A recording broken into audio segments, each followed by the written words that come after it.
Ram care of Anandi എന്ന നോവലിൻ്റെ 21-ാം ഭാഗം. താൻ വേഗം പോയി ഫ്രഷാവ്, ഞാൻ താഴത്തെ ആ അച്ഛനോട് അടുത്ത ബസ്സിനെപ്പറ്റി തിരക്കിയിട്ട് വരാം. ആനന്ദി മുടി കെട്ടിവെച്ചുകൊണ്ട് പുറത്തേക്ക് പോയി. റാം വേഗത്തിൽ ബാത്റൂമിലേക്ക് കയറി. 5 മിനിറ്റിനുള്ളിൽ അവൻ ഫ്രഷായി വന്നപ്പോൾ ആനന്ദി തിരികെ എത്തിയിട്ടുണ്ടായിരുന്നു. എന്തായി, അവൻ ആകാംക്ഷയോട് ചോദിച്ചു. ഇനി 11 മണിക്ക് അല്ലി ഗ്രാമത്തിലേക്ക് ബസ്സുള്ളൂവെന്ന്. അയ്യോ, അതിന് പോകാൻ നിന്നാൽ നമ്മൾ ശരിക്കും ലേറ്റാകുമല്ലോ. അതെ, പക്ഷേ അച്ഛൻ മറ്റൊരു വഴി പറഞ്ഞു തന്നു. ആ ഏരിയയിൽ നിന്നൊക്കെ പുലർച്ചെ മാർക്കറ്റിൽ ലോഡിറക്കാൻ വരുന്ന വണ്ടികൾ 8 മണിവരെയൊക്കെ മാർക്കറ്റ് ഏരിയയിൽ ഉണ്ടാകുമത്രേ. അവ തിരികെ കാലിയടിച്ചു പോകുമ്പോൾ ആളുകളെ കയറ്റാറുമുണ്ട്. ആ മാർക്കറ്റ് ഇവിടെ അടുത്താണ്. നമ്മൾ 8 മണിക്ക് മുൻപ് അവിടേക്ക് എത്തിയാൽ അതിലേതെങ്കിലും ഒരു വണ്ടിയിൽ കയറിപ്പറ്റി അല്ലി ഗ്രാമത്തിലേക്ക് എത്തിച്ചേരാം. അവളത് പറഞ്ഞപ്പോൾ റാം വാച്ചിലേക്ക് നോക്കി. സമയം 7:30 ഉണ്ടായിരുന്നുള്ളൂ. നീ വേഗം ഫ്രഷായി വാ, എത്രയും പെട്ടെന്ന് നമുക്ക് അവിടെ എത്താം, അവൻ പറഞ്ഞു. ഏകദേശം 10 മിനിറ്റിനകം അവരിരുവരും മുറി പൂട്ടി ഇറങ്ങി. അവർ റിസപ്ഷനിലെത്തുമ്പോൾ വൃദ്ധൻ വാതിൽപ്പടിയിൽ പുറത്തേക്ക് നോക്കി ആരെയോ പ്രതീക്ഷിച്ചുകൊണ്ട് നിൽപ്പുണ്ടായിരുന്നു. അച്ഛാ, ഞങ്ങൾ ഇറങ്ങുക, ആനന്ദി ചുവരിലെ ആണിയിലേക്ക് റൂമിൻ്റെ കീ പഴയതുപോലെ തൂക്കിയിട്ടുകൊണ്ട് പറഞ്ഞു. മക്കളെ, ഒരു 2 മിനിറ്റ് കൂടി നിൽക്കാമോ? അയാൾ പറഞ്ഞത് കേട്ട് ആനന്ദിയും റാമും അയാളെ സംശയത്തോടെ നോക്കി. എൻ്റെ ഭാര്യ ദേ അടുത്തുള്ള തെരുവ് വരെ എത്തി. രാവിലെ ഞാൻ വിളിച്ചപ്പോൾ നിങ്ങളെപ്പറ്റി പറഞ്ഞിരുന്നു. അവൾക്ക് നിങ്ങളെ കാണാനൊരാഗ്രഹം. അയാളത് പറഞ്ഞപ്പോൾ റാം പുഞ്ചിരിച്ചു. അതിനെന്താ, 2 മിനിറ്റല്ലേ, ആനന്ദി വാ, ഇരിക്കുക. റാം റിസപ്ഷനിലെ കസേരയിലേക്ക് ഇരുന്നു. ആനന്ദി നടന്നുപോയി വൃദ്ധനോടൊപ്പം വാതിൽപ്പടിയിൽ നിന്നു. തലേന്ന് രാത്രിയിൽ റാം അവളുടെ തലവഴിയിട്ട മണ്ണും വാകപ്പൂക്കളും പടിയിലായി നനഞ്ഞു കിടപ്പുണ്ടായിരുന്നു. മഴ നനഞ്ഞതുകൊണ്ടാവണം പൂക്കളൊന്നും വാടിയിരുന്നില്ല. ആനന്ദി ഒരെണ്ണം എടുത്ത് സൈഡ് ബാഗിലേക്ക് ഇട്ടു. വൃദ്ധൻ അത് കണ്ട് ഒന്ന് ചിരിച്ചിട്ട് കസേരയിൽ ഫോണിൽ നോക്കിയിരിക്കുന്ന റാമിനെ നോക്കി. നിങ്ങൾ തമ്മിൽ ഇഷ്ടം പറഞ്ഞിട്ടില്ല അല്ലേ? അയാൾ അവളോട് രഹസ്യമായി ചോദിച്ചു. എന്ത്? എന്നോട് കള്ളം പറയണ്ട, എനിക്കെല്ലാം മനസ്സിലാവും. ഇപ്പോൾ വരാൻ പോകുന്ന ആളും ഞാനും കൂടി 17 വർഷമാണ് പ്രേമിച്ചേ. അമ്പോ, 17ഓ? അവൾ അതിശയത്തോടെ ചോദിച്ചു. ആഹാ, അതെ, അയാൾ ചിരിച്ചുകൊണ്ട് ഒരു കണ്ണടച്ചു കാട്ടി. അയാൾ പറഞ്ഞതുപോലെ കൃത്യം 2 മിനിറ്റ് കഴിഞ്ഞതും ലോഡ്ജിൻ്റെ മുൻപിലെ റോഡിൽ ഒരമ്മയെ കണ്ടു. കല്ലിൻ്റെ മൂക്കുത്തിയൊക്കെ ഇട്ട് ഇളനീല നിറത്തിലെ സാരിയും ചുറ്റി മുഖത്ത് പുഞ്ചിരിയുമായി വരുന്ന അവരുടെ കയ്യിൽ ഒരു തൂക്കുപാത്രവും ഉണ്ടായിരുന്നു. അതിൽ വൃദ്ധനുള്ള ഭക്ഷണമായിരിക്കുമെന്ന് ആനന്ദി ഊഹിച്ചു. ആനന്ദി പിന്നിലേക്ക് തിരിഞ്ഞ് റാമിനെ വിളിച്ചു. അവനും അവർക്കൊപ്പം ലോഡ്ജിൻ്റെ മുന്നിലെ പടിയിലേക്ക് ഇറങ്ങിച്ചെന്നു. മുല്ലമുട്ടുകൾ പോലെ വെളുത്ത പല്ലുകാട്ടി ചിരിച്ചുകൊണ്ട് ആ സ്ത്രീ അവർക്കരികിലേക്ക് നടന്നു വന്നു. ആനന്ദി ചെന്ന് അവരെ കെട്ടിപ്പിടിച്ചു. അവൾ കെട്ടിപ്പിടിക്കുന്നത് കണ്ടപ്പോൾ റാമും അമ്മയെ സാധാരണ കെട്ടിപ്പിടിച്ച് അമർത്തുന്നത് പോലെ മുറുക്കം അധികമാകാത്ത രീതിയിൽ ഒന്നമർത്തി. പെട്ടെന്ന് അവരുടെ മുഖത്തെ ചിരിയൊന്ന് മങ്ങി, പകരം കണ്ണുകൾ നിറഞ്ഞു. താൻ അമർത്തി കെട്ടിപ്പിടിച്ചത് കൊണ്ടാണോ അതെന്ന് റാം വ്യാകുലപ്പെട്ടു. സ്നേഹം കൂടുമ്പോൾ എൻ്റെ മകനും ഇതുപോലെ എന്നെ കെട്ടിപ്പിടിച്ച് അമർത്തുമായിരുന്നു. അവർ അത് പറഞ്ഞിട്ട് റാമിൻ്റെ നെറ്റിയിലെ മുടി മാറ്റി ഒരു മുത്തം നൽകി. പക്ഷേ ആ നിമിഷത്തിൽ കണ്ണുകൾ കലങ്ങിയത് അവൻ്റേതായിരുന്നു. സത്യത്തിൽ വൃദ്ധരായ ആ സ്ത്രീയും പുരുഷനും ആരാണെന്നും എന്തിനാണ് തങ്ങൾ അവരുടെ ജീവിതത്തിൽ അത്തരത്തിൽ ഇടപെടുന്നതെന്നുമുള്ള ചോദ്യത്തിന് ആനന്ദിയുടെയും റാമിൻ്റെയും പക്കൽ കൃത്യമായ ഒരു മറുപടി ഉണ്ടായിരുന്നില്ല. ഇരുവർക്കും ഒരടുപ്പം അവരോട് തോന്നി, അത്രമാത്രം. ധനശ്രീ ലോഡ്ജിൽ നിന്നും വൃദ്ധദമ്പതികളോട് യാത്ര പറഞ്ഞിറങ്ങുമ്പോൾ അവർ അവിടെ വന്നതിൻ്റെ ഓർമ്മയ്ക്കായി വൃദ്ധൻ്റെ സമ്മതത്തോടെ റാമും ആനന്ദിയും ചേർന്ന് തങ്ങളുടെ പേരും അന്നത്തെ തീയതിയും റിസപ്ഷൻ്റെ ഭിത്തിയിൽ ഒരു ചുവന്ന മാർക്കർ പേന കൊണ്ട് എഴുതിയിട്ടു. റാമും ആനന്ദിയും തഞ്ചാവൂർ ബസ് സ്റ്റാൻഡിലേക്ക് എത്തുമ്പോൾ സമയം 8 മണിയോടടുത്തിരുന്നു. മാർക്കറ്റിൽ കടകൾ ഓരോന്നും തുറക്കുകയും കച്ചവടങ്ങൾ തകൃതിയായി ആരംഭിക്കുകയും ചെയ്തിരുന്നു. മാർക്കറ്റിന് വെളിയിലേക്ക് പോകാൻ കിടക്കുന്ന 5ഓളം വണ്ടികൾ ഉണ്ടായിരുന്നു. അവ 5 അല്ലിഗ്രാമം വഴിയല്ല പോകുന്നത്. പക്ഷേ അതിലൊരു വണ്ടിക്കാരൻ അല്ലിഗ്രാമത്തിനടുത്തുള്ള ചിന്നപുരം വരെയുണ്ടെന്ന് പറഞ്ഞു. തങ്ങൾ പെരിയപുരം താണ്ടിയാണ് പോകുന്നതെന്നും കറങ്ങിച്ചുറ്റി പോകുന്നതിനാൽ സാധാരണ ബസ്സിൽ പോകുന്ന സമയത്തിനേക്കാളും അരമണിക്കൂർ കൂടുതലെടുക്കുമെന്നും അവർ ഓർമ്മിപ്പിച്ചു. എന്തുതന്നെയായാലും അല്ലിഗ്രാമത്തിനടുത്ത് വരെ എത്താമല്ലോ എന്ന ആശ്വാസത്തിൽ അവരിരുവരും വണ്ടിയിൽ കയറിപ്പറ്റി. ഒരു പിക്കപ്പ് വാനായിരുന്നു അത്. കന്നുകാലികൾക്ക് കൊടുക്കുന്ന തരം തീറ്റപ്പുല്ലിൻ്റെ കുറേ കെട്ടുകൾ വാനിൻ്റെ പിൻഭാഗത്ത് കിടപ്പുണ്ടായിരുന്നു. ഒരു ഭാഗത്തേക്ക് മാറ്റിയിട്ടിരുന്ന 4-5 പുല്ലുകെട്ടുകളിൽ ചാണകം പുരണ്ടിരുന്നു. ആനന്ദിയും റാമും വൃത്തിയുള്ള പുല്ലുകെട്ടുകൾക്ക് മുകളിലായി സ്ഥാനം പിടിച്ചു. വാനിൻ്റെ മുൻവശത്ത് 35 വയസ്സ് പ്രായം തോന്നിക്കുന്ന കൈലിമുണ്ടും മുഷിഞ്ഞ ഷർട്ടും ധരിച്ച ഒരാളും പെരുമാറ്റം കൊണ്ട് അയാളുടെ ഭാര്യയാണെന്ന് തോന്നിക്കുന്ന ഒരു സ്ത്രീയും ഉണ്ടായിരുന്നു. ആ സ്ത്രീക്ക് അയാളെക്കാളും പ്രായമുണ്ടെന്ന് കാഴ്ചയിൽ തോന്നിച്ചു. അവരുടെ നെറ്റിയിൽ നീളത്തിൽ ഒരു മുറിപ്പാടും അത് സ്റ്റിച്ച് ചെയ്ത് ഉണങ്ങിയതിൻ്റെ പാടുമുണ്ടായിരുന്നു. ആ സ്ത്രീയാണ് റാമും ആനന്ദിയും വണ്ടിയിലേക്ക് കയറും മുൻപ് ഒരാൾക്ക് 200 രൂപ എന്ന് കണക്ക് പറഞ്ഞത്. മാത്രവുമല്ല, പണം മുൻകൂറായി നൽകണമെന്നും പറഞ്ഞു. അവരുടെ പെരുമാറ്റത്തിൽ അലോസരം തോന്നിയെങ്കിലും മറ്റു വഴികളില്ലാത്തതിനാൽ അവരിരുവരും സമ്മതിക്കുകയായിരുന്നു. ഒടുവിൽ അവർ വണ്ടിയിലേക്ക് കയറി. 10 മിനിറ്റിനകം പിക്കപ്പ് വാൻ മാർക്കറ്റിൽ നിന്നും വെളിയിലേക്ക് നീങ്ങി. റോഡിൽ വണ്ടികൾ കുറവായതിനാൽ അമിതമായ വേഗതയിലായിരുന്നു അയാൾ വണ്ടിയോടിച്ചത്.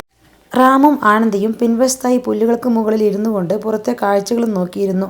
ആനന്ദി ഇടയ്ക്കിടെ ഡ്രൈവറുടെ ക്യാബിനുമായി ബന്ധിപ്പിക്കുന്ന ഗ്ലാസ് വിൻഡോയിലൂടെ ദമ്പതികളെ നോക്കി.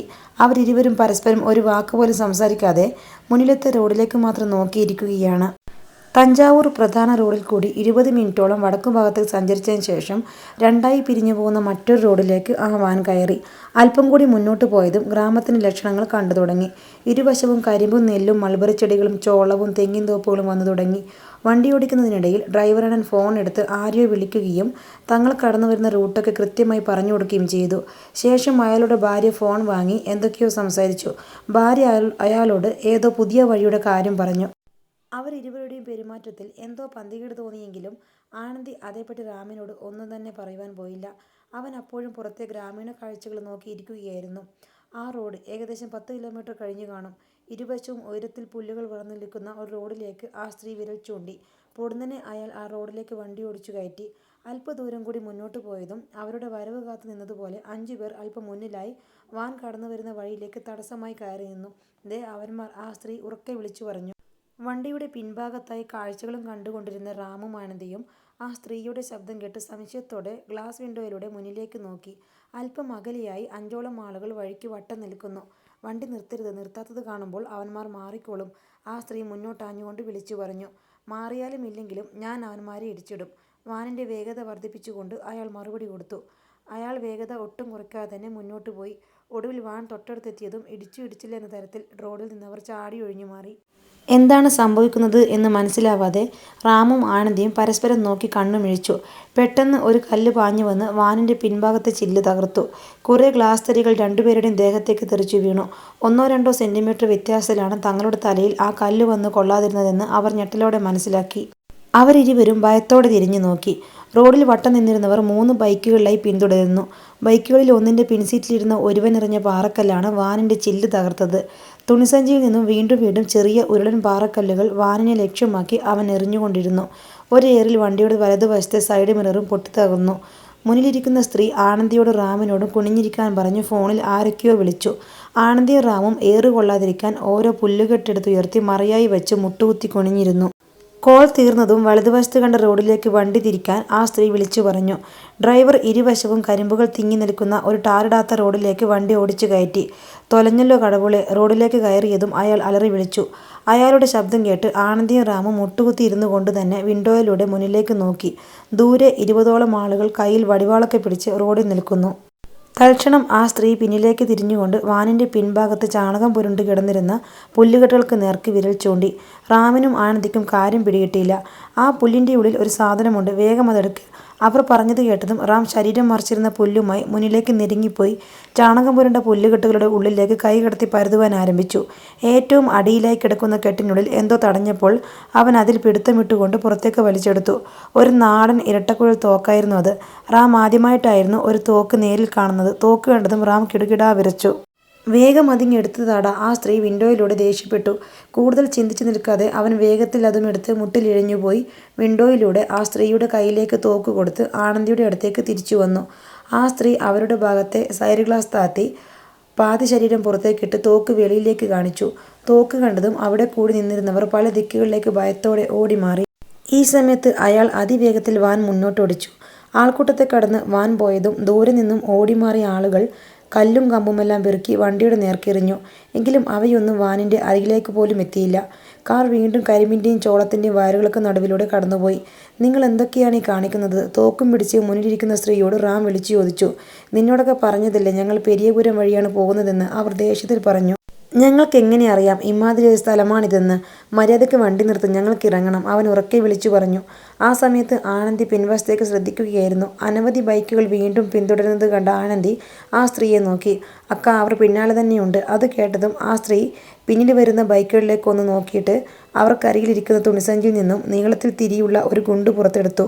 ശേഷം ഡാഷ്ബോർഡിൽ കിടന്നിരുന്ന ഒരു സിഗാർ ലൈറ്ററും ഗുണ്ടും കൂടി വിൻഡോയിലൂടെ റാമിന്റെ നേർക്ക് നീട്ടി. ഇതെന്തിനാ എനിക്കെന്ന ഭാവത്തിൽ റാം അവരെ ഉറ്റുനോക്കി. ഇത് കത്തിച്ച് അവന്മാരോട് നേരെയേറി. അവർ പറഞ്ഞത് കേട്ട് റാമും ആനന്ദിയും കണ്ണുമിഴിച്ചു. ആനന്ദി, നമ്മളേതോ തീവ്രവാദികളുടെ വണ്ടിക്കാൽ ലിഫ്റ്റടിച്ച്, റാം ഗുണ്ടിൽ നോക്കി ഭയത്തോടെ വിളിച്ചു പറഞ്ഞു. ഈ സമയത്ത് വണ്ടിയുടെ പിന്നിലേക്ക് വീണ്ടും കല്ലാക്രമണമുണ്ടായി. റാമും ആനന്ദിയും പുല്ലുകെട്ടുകൾ വീണ്ടും പടച്ചട്ട പോലെ സംരക്ഷണയായി വെച്ച് കുനിഞ്ഞിരുന്നു. റാം ഒരു നിമിഷം പുല്ലുകൾക്കിടയിലൂടെ നോക്കുമ്പോൾ ബൈക്കിൽ വരുന്നവരുടെ പിൻസീറ്റിലിരിക്കുന്നവർ കയ്യിലെ സഞ്ചിയിൽ നിന്നും ഉരുളൻ കല്ലുകൾ മാറി മാറി എറിയുകയാണ്. പല കല്ലുകളും പുല്ലുകെട്ടുകളിൽ വന്നിടിച്ച് വണ്ടിക്കുള്ളിൽ തന്നെ വീണു. എന്തു ചെയ്യണമെന്നറിയാതെ ആനന്ദിയും റാമും പുല്ലുകെട്ടുകളുമായി പരസ്പരം ചേർന്നിരുന്നു. പിക്കപ്പ് വാൻ അതിവേഗത്തിൽ കരിമ്പ് പാടങ്ങളുടെ നടുവിലൂടെ മുന്നോട്ട് പോയി. പിന്നാലെ വന്ന 10ഓളം ബൈക്കുകൾ ആ വണ്ടിയെ അതേ വേഗത്തിൽ പിന്തുടർന്നുകൊണ്ടിരുന്നു. ആനന്ദിയും റാമും വണ്ടിയിലുള്ളവരുടെ കൂട്ടാളികളാണെന്ന വിശ്വാസത്തിൽ ബൈക്കിലുള്ളവർ കല്ലുകൾ കൊണ്ട് തുടർച്ചയായി ആക്രമിച്ചുകൊണ്ടിരുന്നു. ആ സമയത്ത് ആനന്ദിയുടെ തൊട്ടരികിൽ വന്നു വീണ ഒരു കല്ല് തെറിച്ചുവെന്ന് അവളുടെ ചെറുവിരൽ തട്ടിയപ്പോൾ അവൾക്ക് നന്നായി വേദനിച്ചു. ആ ദേഷ്യത്തിൽ അതേ കല്ലെടുത്ത് അവൾ തിരികെ എറിഞ്ഞു. പിന്തുടരുന്നവരുടെ കൂട്ടത്തിൽ തനിച്ച് ബൈക്കോടിച്ചിരുന്ന ഒരുവൻ്റെ തലയ്ക്കിട്ട് അത് കൃത്യമായി കൊള്ളുകയും അവൻ കരിമ്പ് തോട്ടത്തിലേക്ക് വണ്ടിയുമായി മറിഞ്ഞു വീഴുകയും ചെയ്തു. റാം ആനന്ദിയെ അത്ഭുതത്തോടെ നോക്കി. എൻ്റെ ശരീരം നോവിച്ചിട്ടല്ലേ, അവൾ തൻ്റെ ചെറുവിരൽ തിരുമ്മിക്കൊണ്ട് പറഞ്ഞു. വീണ്ടും കല്ലുകൾ തുടരെ തുടരെ അവർക്കരികിൽ വീണുകൊണ്ടിരുന്നു. ആനന്ദി, നമുക്കും തുടങ്ങിയാലോ? കല്ലാക്രമണം നിയന്ത്രണാതീതമായപ്പോൾ റാം ചോദിച്ചു. അതിന് മറുപടിയെന്നോണം അരികിലേക്ക് വന്നു വീണ ഒരു കല്ല് അവൾ കയ്യിലേക്കെടുത്തുകൊണ്ട് റാമിനെ നോക്കി. പുല്ലുകെട്ടുകൾ മറിയായി വെച്ചുകൊണ്ട് അവരിരുവരും കല്ലുകൾ ഓരോന്നായി പെറുക്കിയെടുത്ത് ശത്രുക്കൾ എറിയുന്ന അതേ ഊക്കോടെ അവരെ തിരികെ എറിഞ്ഞു. ആ സ്ത്രീയും പുരുഷനും അത് കണ്ട് സന്തോഷത്തിൽ പരസ്പരം നോക്കി. ആനന്ദിയും റാമും കല്ലുകൾ മത്സരിച്ചെറിഞ്ഞുകൊണ്ടിരുന്നു. പിന്തുടർന്ന മിക്കവരും ഇടയ്ക്ക് വെച്ച് വണ്ടി നിർത്തി. ബാക്കിയുള്ളവരെ ആനന്ദിയും റാമും ചേർന്ന് കൃത്യമായി എറിഞ്ഞിട്ടു. അതിവേഗത്തിൽ പാഞ്ഞ വാൻ 10 മിനിറ്റിനകം വീടുകളും കടകളുമുള്ള ഒരു പ്രദേശത്ത് എത്തിച്ചേർന്നപ്പോൾ പുല്ലുകെട്ടുകൾ താഴെയിട്ട് റാമും ആനന്ദിയും മുന്നിലേക്ക് നോക്കി. പേടിക്കണ്ട, പെരിയപുരം കഴിഞ്ഞു. ഇത് ചിന്നപുരമാ, ഞങ്ങളുടെ ഗ്രാമം, സ്ത്രീ ആശ്വാസത്തോടെ പറഞ്ഞു. റാമും ആനന്ദിയും ഒരുപോലെ ദീർഘനിശ്വാസം മുതിർത്ത് പുല്ലുകൾക്ക് മുകളിൽ കിടന്നു. പോക്കറ്റിൽ കിടന്നിരുന്ന ഫോൺ ശബ്ദിച്ചപ്പോൾ പുല്ലുകൾക്ക് മുകളിൽ കിടന്നുകൊണ്ട് ആരാണെന്ന് പോലും ശ്രദ്ധിക്കാതെ റാം വെട്രിയുടെ കോലെടുത്തു. ഡാ, നിങ്ങളിതെവിടാ? അപ്പോൾ എത്ര വട്ടം ഞാൻ നിന്നെ വിളിച്ചു, നീ എന്താ ഫോൺ എടുക്കാതിരുന്നത്? ഫോൺ എടുക്കാൻ പറ്റിയ അവസ്ഥയിലായിരുന്നില്ലടാ ഇതുവരെ, റാം തളർന്ന ശബ്ദത്തിൽ പറഞ്ഞു. എന്ത് പണ്ടാരമെങ്കിലും ആവട്ടെ, നിങ്ങൾ എത്തേണ്ട സമയം കഴിഞ്ഞല്ലോ. എന്താ? വെട്രി സംസാരം മുഴുമിപ്പിക്കും മുന്നേ റാമിൻ്റെ ഫോണിൽ സിഗ്നൽ നഷ്ടമായി. നിങ്ങൾക്ക് എങ്ങോട്ടാ പിള്ളേരെ പോകേണ്ടത്? അതുവരെ അവരോട് ഒരു വാക്കുപോലും സംസാരിക്കാതെ വണ്ടി ഓടിച്ചു കൊണ്ടിരുന്ന അണ്ണൻ പിന്നിലേക്ക് തിരിഞ്ഞുകൊണ്ട് ചോദിച്ചു. അത് കേട്ടതും റാം പുല്ലിൻ്റെ പുറത്ത് എഴുന്നേറ്റിരുന്നു. എന്നിട്ട് ചുറ്റും നിരീക്ഷിച്ചു. അവരപ്പോൾ കടന്നുപോകുന്ന വഴികളിൽ വണ്ടികളുടെ പൊളിച്ച ഭാഗങ്ങൾ വിൽക്കുന്ന അനേകം കടകളുണ്ടായിരുന്നു. മിക്ക ആളുകളും ആ പിക്കപ്പ് വാൻ കടന്നു പോകുമ്പോൾ സലാം കാണിക്കുന്നത് അവൻ ശ്രദ്ധിച്ചു. ഞങ്ങൾക്ക് അല്ലി ഗ്രാമത്തിലേക്കാ ചേട്ടാ പോകേണ്ടത്, അവൻ 1 മിനിറ്റത്തെ നിരീക്ഷണത്തിന് ശേഷം പറഞ്ഞു.